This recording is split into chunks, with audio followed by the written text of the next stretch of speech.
আজ আমি আপনাদের সাথে একটা গল্প শেয়ার করব। যদি আমার গল্পটা ভালো লাগে তাহলে লাইক, শেয়ার, কমেন্ট এবং সাবস্ক্রাইব করবেন। ঠিক আছে?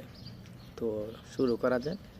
আল্লাহ যখন প্রথমেই আপনার গাধাকে বানাইলো, গাধাকে বানিয়ে বলে দিল, তোমার আমি 50 বছর হায়াত দিলাম, তুমি 50 বছর গাধার মতো খাটবা। তখন গাধা এই কথা শুই না আল্লাহকে বললো, আল্লাহ না, আল্লাহ আমারে তুমি 20 বছর দাও, যেহেতু আমি গাধার মতো খাটবো, আমি 20 বছরে আমার জন্য এনাফ। তারপরে আল্লাহ কী করলো, কুকুরে বানাইলো। আল্লাহ কুকুরে বানিয়ে বললো, তোমার আমি 30 বছর দিলাম। দিয়ে কুকুরে বললো, তুমি মানুষের উচ্ছিষ্ট খেয়ে বেঁচে থাকবা, এইবারে থেকে ওইবারে, দুইবারে থেকে ওইবারে। ঠিক আছে?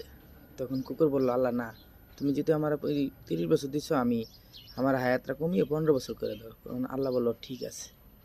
তারপরে আল্লাহ বানর সৃষ্টি করলো। বানর সৃষ্টি করার পরে বানরে বললো যে তোমার বয়স 20 বছর দেওয়া হলো, তুমি এই ডাল তো ওই ডালে, ওই ডাল তো ওই ডালে চলাফেরা করবা।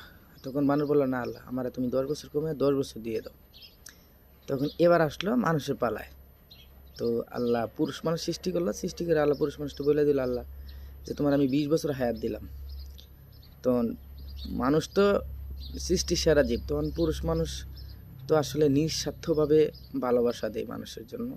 তো পুরুষ মানুষ চিন্তা করলো, তার ফ্যামিলি, বাচ্চা কাচ্চা সব কিছু মিলে চিন্তা করে দেখলো তার এই 20 বছর তার জন্য যথেষ্ট নয়। তখন আল্লাহকে বললো, আল্লাহ তুমি গাধার 30 বছর, কুকুরের 15 বছর আর বানরের 10 বছর আমার দিয়ে দাও। ঠিক আছে? তো আল্লাহ কইছে, ঠিক আছে, আমি দিয়ে দিলাম। তখন আসলে সত্য কথা বলতে কি, পুরুষ মানুষের অরিজিনাল বয়স হচ্ছে 20 বছর। তো আর যে 30 বছর আছে না, ওই 30 বছরে আল্লাহ ওই গাদা আছে না, গাদার মতন খাটনি হাঁটে ফ্যামিলির জন্য। আর যে 15 বছর, ওই কুকুরের 15 বছর যে দিয়েছিল আল্লাহ, ওই 15 বছর ওই ছেলের ঘরতে, এই ছেলের ঘর, ওই ছেলের ঘরতে, ওই ছেলের ঘরে ওই উচ্ছিষ্ট খায়া বাইছে থাকে লাগে।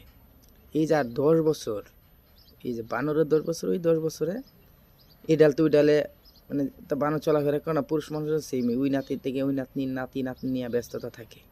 আসলে পুরুষ মানুষের জীবনই এটা। তো পুরুষ মানুষ মানুষকে নিঃস্বার্থভাবে ভালোবাসা দেয়, নিজের স্বার্থের জন্য পুরুষ মানুষ কিছুই করে না।